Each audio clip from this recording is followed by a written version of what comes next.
GM, today's lesson, I want to talk a little bit about the current market as we stand and the flows, and why this alt season,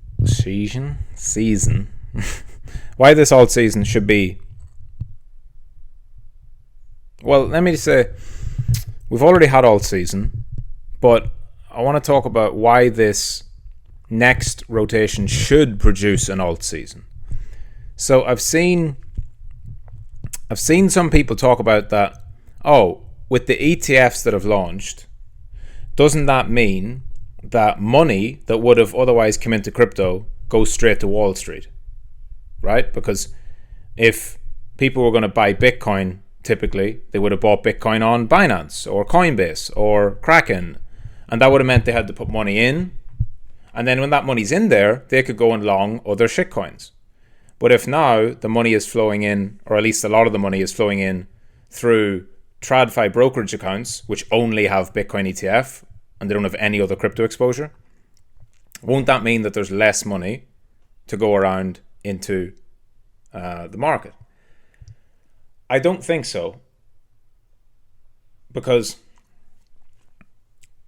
whether or not it goes straight into TradFi, the nature of the ETF, because it's the cash create that the SEC mandated, the issuers must buy that at the market through a market maker or whatever, but they must buy it at the moment someone buys the share. So they have to send orders in to market makers, who then eventually routes that through and buys it off Coinbase. It's predominantly going to come from Coinbase. Some of it's going to come from Kraken as well. So what does this mean?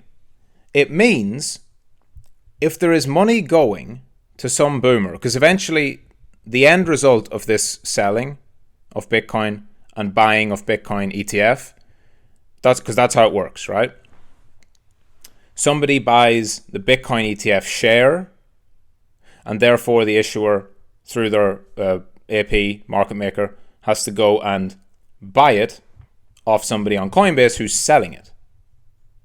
So the key thing to remember here, whether it's Coinbase, Kraken, whatever, it's mostly going to come through the US exchanges, is that they're handing over money. They're handing over dollars for their client's Bitcoin to somebody on Coinbase, to somebody on Kraken. If you take that and apply the logic, that means all the Bitcoin that's getting sold to the ETF issuers is being exchanged for dollars, and those dollars are now sitting in Coinbase, Kraken, and some of the other, maybe Gemini, but the US exchanges. Some of that will just be market makers, right, who aren't going to YOLO it on shitcoins. But some of this will be people selling their Bitcoin, whether it's whales, people who've held Bitcoin for a long time, people just selling a portion of their holdings, and then they have a decision. Do I withdraw this US dollar? Do I leave it in? Or do I put it into a shitcoin? And I think the expectation is that some of that, quite a bit of it, will flow into altcoins, because that's the typical path of what people do when they take profit. When people take profit on Bitcoin, they tend to then trade altcoins. It's just a human tendency, right? They want to get the next trade, next runner. They've just... Imagine somebody who bought Bitcoin fucking 2 years ago, 3 years ago, 4 years ago, 5 years ago, 6 years ago, and they've just sold it. They bought it at $200, $1,000, $2,000, $5,000, $10,000. Whoever's selling it, they're in massive profit. They've just realized big profit. They've got a lot of money in their account. Are they just going to withdraw it? Or are they going to stick around and play in the casino? So that is why I think we are going to get a much greater potential alt season than we had. Right? Than we had. People look at the top of 2017 where the CME Bitcoin futures launched. People talk about the top of the 2021 market when the Bitcoin futures ETF launched. But that's important. They were futures based. No Bitcoin ever changed hands. This is super important. In 2017, if you wanted to long Bitcoin you had to buy just a contract, not a real Bitcoin, and the person selling it to you was not selling you a Bitcoin, they were selling you a contract, just like a perp.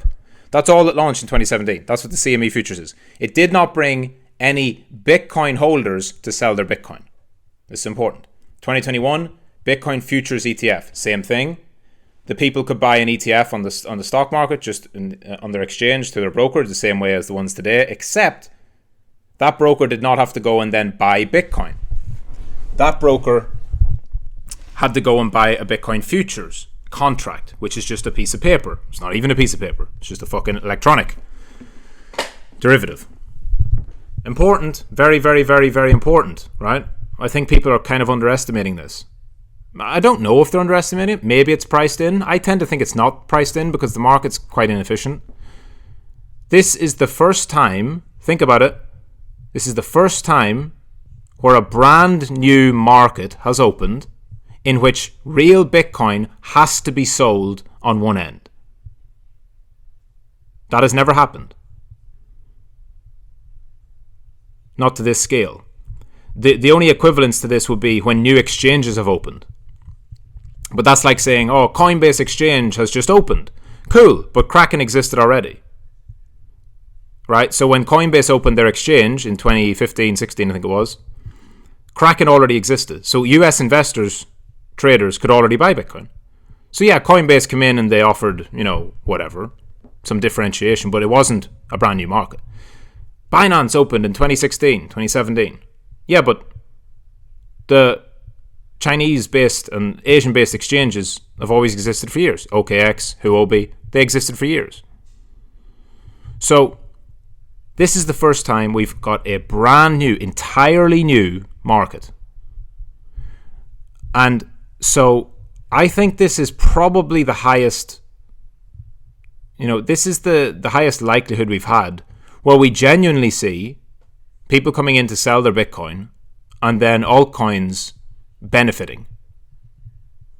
Because previously, those other events didn't actually give anyone extra BTC in their pocket. Not the event itself. They might have sold their Bitcoin because of the futures contracts or whatever, but this time, some portion of people are selling their actual Bitcoin and being given dollars. And so our question is, what happens with those dollars? This isn't a small amount. This is billions of dollars. There's about 4 billion traded today. Let's say even 3/4 of it was, market makers or institutions or big players or whatever. Even if just a quarter of it was, long-term holders or Bitcoin holders, that's $1 billion. 25% of it, that's $1 billion. $1 billion redistributed into altcoins. That'll move the market. Especially, depending what altcoins, where it goes, etc., etc., etc. My point is, I think, I'm not saying we will have an alt season. Alts have gone up for several weeks. I think they look good, obviously. I think the altcoin market actually looks pretty healthy. There's definitely room for dips. There always is. But I'm very interested to see what happens over the next couple of weeks if Bitcoin goes sideways. Now, this gets invalidated if Bitcoin goes up. If Bitcoin rips, it means the people haven't been selling. Right? Obviously, there's always people selling, but the demand is far greater. So it means the people are less willing to sell at 46, 47. That's how price goes up. So if that retail person who wants to sell their Bitcoin I was talking about, no, I'm not selling it at 46. But if it gets to 50, they might. So this gets invalidated. If Bitcoin goes up, expect Bitcoin to take center stage again, which obviously is really good for us. Our bags go up more. And it means that the altcoins can actually do even better thereafter. But if Bitcoin goes sideways now, between 45 and 48, or even if it drops down to 44, 43, and then bounces up and goes sideways, if Bitcoin goes sideways, that is typically when you expect altcoins to really run, like they should really pump. Not every single coin in the market, but as you've seen over the past few weeks, you should see altcoins going up. Total 3 breaking out. Obviously, Ethereum's looking really good. Ethereum should keep going really hard. And if that doesn't happen, that is probably quite a bearish sign itself. Sorry about that. That was total 3. An alert on total 3 as I speak, which I think it's pushing up. Yep. Not like crazy. It was just pushing up above the an EMA band. But yeah, so if you see altcoins going up, don't be surprised.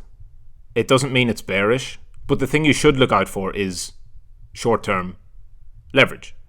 And I talked about this earlier. I think, as I record right now, if total 3 hits a new high, which is 530 billion, I think if it hits a new high and we haven't had a pullback from here, that's probably where a leverage flush will come.